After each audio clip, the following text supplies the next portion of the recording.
अमीर और गरीब बेटी का ससुराल। रामपुर गांव से आज दो बेटियों की डोली उठने वाली थी। एक ही तिथि तारीख पर बचपन की दो पक्की सहेलियों की शादी जो होनी थी। रिया बड़े घर की बेटी थी, इसलिए उसकी शादी की सजावट भव्य तरीके से होती है और वहीं मधु की शादी का मंडप उसके घर के आंगन में गरीबी के कारण बांस से बनाया जाता है, इसलिए कि रिया के पिता गांव के धनी व्यक्ति थे। वो रिया को हैसियत से बढ़कर दहेज देते हैं और गोदरेज की अलमारी, सोफा, फ्रिज, एसी, बहुत कुछ। वहीं गरीबी के कारण मधु को कुछ नहीं मिलता।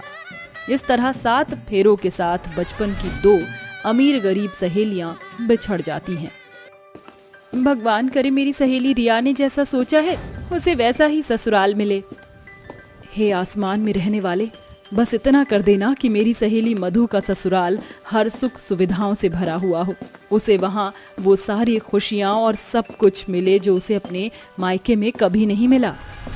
इस तरह दोनों सहेलियां पूरे दिल से एक दूसरे के खुशियों भरी जिंदगी की दुआ देकर अपने अपने ससुराल चली जाती हैं। आखिर कैसा रहेगा एक अमीर और एक गरीब बेटी के ससुराल का सफर? कुछ देर बाद अमीर बहू की गाड़ी उसके ससुराल के बाहर रुकती है। रिया का ससुराल बहुत ही बड़ा बंगला था, जहाँ कई सारे नौकर चाकर और हर सुख सुविधा थी। तभी कामिनी देवी अमीरी भरे अंदाज में रिया का स्वागत करती है। Welcome welcome my dear darling बहू, बाहर क्यों खड़ी हो, अंदर आओ। मगर सासू माँ, मेरा गृह प्रवेश तो हुआ नहीं।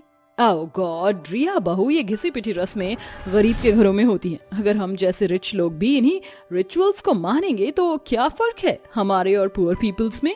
मॉम वाज राइट रिया भाभी, अब आ भी जाओ, क्यों कलश के चावल गिराकर घर का इंटीरियर खराब करना है? अपने ससुराल को लेकर रिया ने बहुत से सपने देखे थे, मगर इसलिए कि घर का इंटीरियर खराब ना हो, बहू की ख्वाहिश को किसी ने भी नहीं समझा। वहीं दूसरी तरफ मधु के गरीब ससुराल वालों ने खुशियों से भरकर उसका गृह प्रवेश करवाया। मधु बहू, इस हल्दी की थाली से अपने हाथों के छाप घर के बाहर के दीवार पर बना दे। जी माँ जी। इसके बाद कौशल्या अपनी गरीब बहू की आरती उतारती है। बहू, अब इस कलश को गिराकर गृह प्रवेश कर। जरा ठहरिए मधु भाभी, मैं बस अभी आई। ये कहकर गौरी खूब सारे गेंदे के फूल दरवाजे से घर के अंदर तक बिछाकर कहती है, आप गृह प्रवेश कीजिए भाभी, हमारे घर में आपका स्वागत है।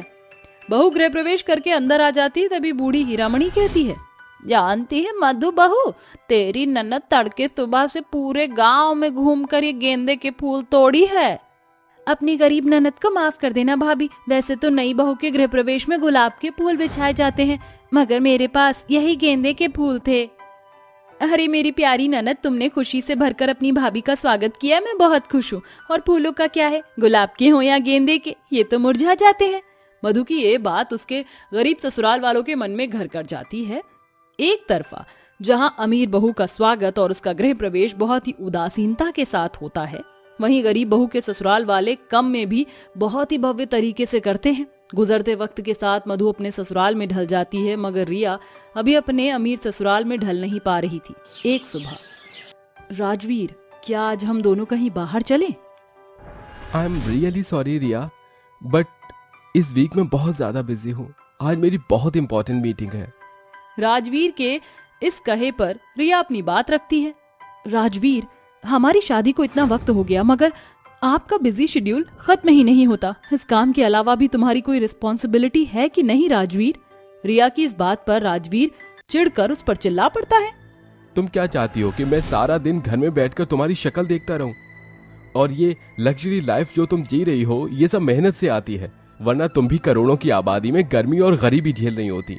इस एयर कंडीशन एसी की ठंडी हवा में ठाठ से नहीं बैठी होती। ये कहकर राजवीर ऑफिस निकल जाता है और रिया फूट फूट कर रोती हुई कहती है, इतने बड़े घर की बहू होकर भी मैं खुश नहीं, तो ये सब होने से क्या फायदा कि मेरे पास कोई नहीं जो मुझसे मेरा हाल पूछे। जहाँ ससुराल में सारे ऐशो आराम होने के बाद भी अमीर बहू का हर दिन कुड़न में बीत रहा था, वहीं मधु के गरीब ससुराल वाले उसे खूब नाज प्यार से रखते। एक दिन मधु की सास भरी गर्मी में लकड़ियों की गठरी सर पर लादे घर आती है। गौरी बेटी, जरा यहाँ तो आना। ये क्या माँ जी, बाहर इतनी तेज चिलचिलाती धूप हो रही है और आप इतनी गर्मी में लकड़ी लाने जंगल चली गई, वो भी नंगे पांव। मुझसे कह देती। अरे मधु बहू, तू तो एक सुबह से उठकर रात ढलने तक काम करती रहती है, इसलिए आज के लिए मैं लकड़ियाँ ले आई। ठीक है माँ जी, आप बैठिए, मैं आपके लिए सत्तू बनाकर लाती हूँ। ये कहकर गरीब बहू रसोई में आती है, जहाँ टिन की छत के कारण पूरी रसोई गर्मी और भभके से भरी होती है। हे भगवान, आज तो बहुत ज्यादा गर्मी है। ऐसे में तो जेठ के महीने में न जाने क्या होगा। मटके का पानी भी एकदम गर्म है। काश की घर में एक फ्रिज होता। ये बोलकर बहू सत्तू बनाकर अपनी सास को देती है। दिन बीतते हैं, मधु की सास और उसकी ननद घर के कामों में उसका हाथ बटाती हैं। वहीं बनवारी भी मधु को बेटी मानते थे। परिवार में बसे इस प्यार की वजह से मधु को कभी भी ये एहसास नहीं होता था कि उसका ससुराल गरीब है। वहीं रात में रिया अपने ससुराल वालों को खाना परोसती है, तभी रूप रॉय कहता है, रिया बहू, कल भी तुमने दाल मखनी बनाई थी और आज भी क्यों? ससुर जी, ये कल रात की सब्जी है। वो माँ जी और नित्या बाहर से डिनर करके आई थी, इसलिए मैंने ये सब्जी फ्रिज में रख दी थी। रिया बहू, ये गरीबों का घर नहीं जहाँ एक ही सब्जी सुबह शाम और रात में भी चल जाए। तुम अच्छी तरह जानती हो तुम्हारे ससुराल वाले स्टैंडर्ड और हाई क्लास हैं। तुम्हारे मायके वालों की तरह मिडिल क्लास नहीं। सच तो ये है कि तुम हमारे स्टेटस से मैच ही नहीं करती और ना ये घर डिजर्व करती हो। रिलैक्स मम्मी, देखिए रिया भाभी, हमारे पास बहुत पैसा है, इसलिए आप अठन्नी चवन्नी के पीछे सर खपाना छोड़ दें। It's better for you. अपने ससुराल वालों को अमीरी का शो ऑफ करता देखकर रिया के मन में छिपा हुआ दर्द आंसू बनकर आंखों से बहने लगता है और वो कहती है, आपने सही कहा सासू माँ, मैं इस अमीर घर की बहू बनने के लायक नहीं, मगर मेरे पिता के लिए आज भी मैं उनकी रानी बेटी हूँ। मगर इतने अमीर ससुराल की बहू बनकर मुझे मेरे अमीर पति का ऊंचा सरनेम तो मिला, मगर प्यार नहीं। ननद तो मिली, मगर सहेली नहीं मिली। एक लड़की जब अपना घर द्वार छोड़कर ससुराल आती है तो वो अपनी आंखों में हजारों सपने लेकर आती है। एक लड़की की तरह मैं भी बहुत से सपने लेकर आई थी, मगर सब एक ही पल में टूट गए। इसलिए ये हर ऐशो आराम के बाद भी ये बहू आज तक अपने ससुराल में एडजस्ट ना हो सकी। रिया के मन की तकलीफ और सपने एक एक करके ससुराल वालों के सामने आने लगे, जिसके बाद उसके ससुराल वालों को उसके दिल का हाल समझ आया। आई एम रियली सॉरी रिया बहू, अपनी सास को माफ कर दे, मगर अब मैं तेरे हर अधूरे सपने को पूरा करूंगी। ये कहकर कामिनी रिया को गले लगाती है और अपने अमीर ससुराल में रिया की एक नई शुरुआत होती है। वहीं दूसरी तरफ मधु की गरीबी और गर्मी में गुजर बसर करता देख एक शाम बनवारी उसके लिए गैस चूल्हा ले आता है। मधु बहू, आज से तुझे ये मिट्टी का चूल्हा नहीं फूकना पड़ेगा, क्योंकि तेरे गरीब ससुर तेरे लिए गैस चूल्हा ले आए हैं। अब से तू इसी पर खाना बनाना। हाँ मधु, और कल फ्रिज भी घर आ जाएगा। मैंने घर के लिए किश्त पर फ्रिज मंगवाया है, थोड़ा थोड़ा करके किश्त भर देंगे। अजी, ये तो आपने बड़ा अच्छा किया है। फ्रिज आ जाएगा तो गर्मी के कारण खाना खराब नहीं होगा और अन्न की बर्बादी भी नहीं होगी, और हमें ठंडा ठंडा पानी पीने को भी मिलेगा। भाभी, गौरी की इस बात पर सभी मुस्कुरा देते हैं, जिसके बाद गरीब बहू को ना तो भरी गर्मी में मिट्टी के चूल्हे पर खाना बनाना पड़ता और गर्मी में गर्म पानी पीना पड़ता। उसके गरीब ससुराल में अब गैस चूल्हा भी था और ठंडे पानी के लिए फ्रिज भी। मधु अपने मध्यम वर्गीय ससुराल के घर आंगन में खुश थी। वहीं रिया भी अपने ससुराल में खुशियों भरी जिंदगी बिता रही थी। इस तरह अमीर गरीब सहेलियां अपनी अपनी गृहस्थी में ढल जाती हैं।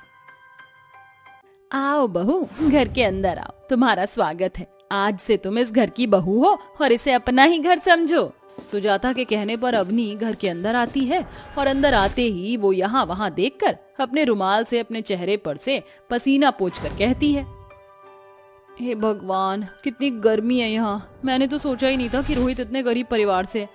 लेकिन कोई बात नहीं, मैं अपने घर से एसी, फ्रिज, पंखा सब कुछ लेकर आई हूँ। कम से कम मुझे यहाँ गर्मी में तो नहीं मरना पड़ेगा।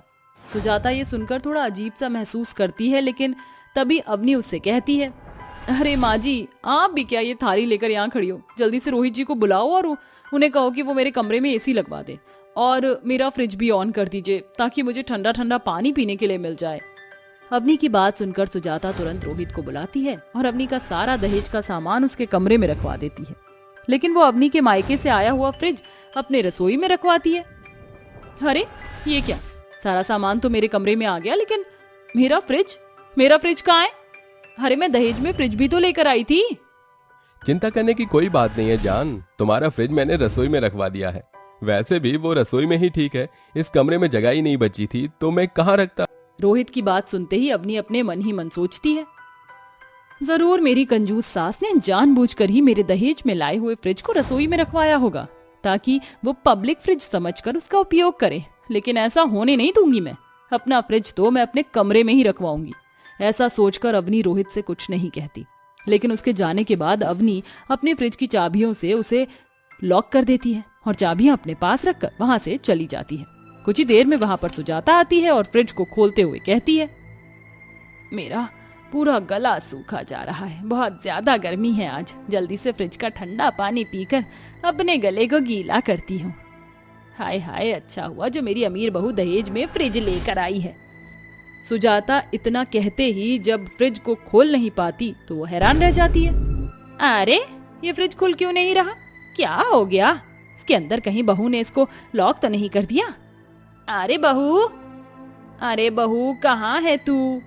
तभी वहां पर अवनी आती और अपनी सास से कहती है, क्या हुआ सासू माँ, क्यों चिल्ला रही हो? कोई परेशानी है क्या? बहू ये फ्रिज सुबह तक तो खुला हुआ था, लेकिन अचानक से इसको किसी ने बंद कर दिया।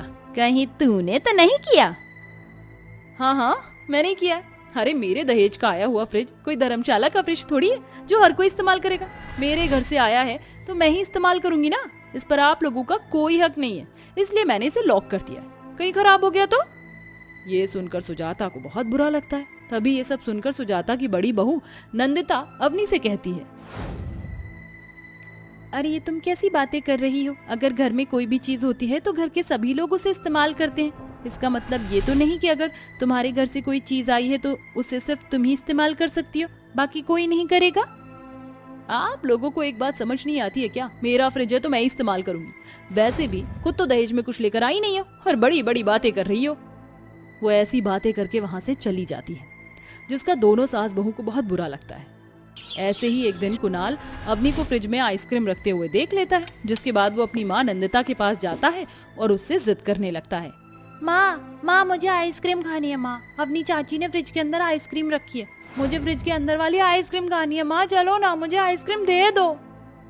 नहीं, तुम्हें वो आइसक्रीम नहीं मिल सकती। शाम को तुम्हारे पिताजी आएंगे तो मैं उनसे तुम्हारे लिए आइसक्रीम मंगवा दूंगी। नहीं, मुझे वही आइसक्रीम खानी है, मुझे वही आइसक्रीम खानी है। माँ, मुझे वही आइसक्रीम खानी है।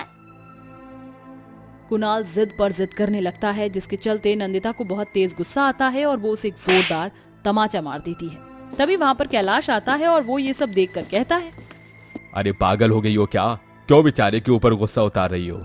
एक बात कब से समझा रही हूँ, लेकिन समझता ही नहीं। आइसक्रीम खाने की जिद कर रहा है, लेकिन हमारी प्यारी देवरानी ने फ्रिज में आइसक्रीम रखकर फ्रिज को ताला मारा हुआ है।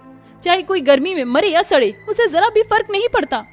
ऐसा कहकर नंदिता रोते हुए कुणाल का हाथ पकड़ती है और वहाँ से उसे ले जाती है, जिसके चलते कैलाश को बहुत बुरा लगता है और कैलाश अपने भाई रोहित से जाकर कहता है, छोटे भाई, मेरी बात का बुरा मत मानना। तुम्हारी अमीर पत्नी के नखरे बहुत ज्यादा हो रहे हैं, लेकिन अब वो तुम्हारी पत्नी है और हम उसे कुछ कह भी नहीं सकते।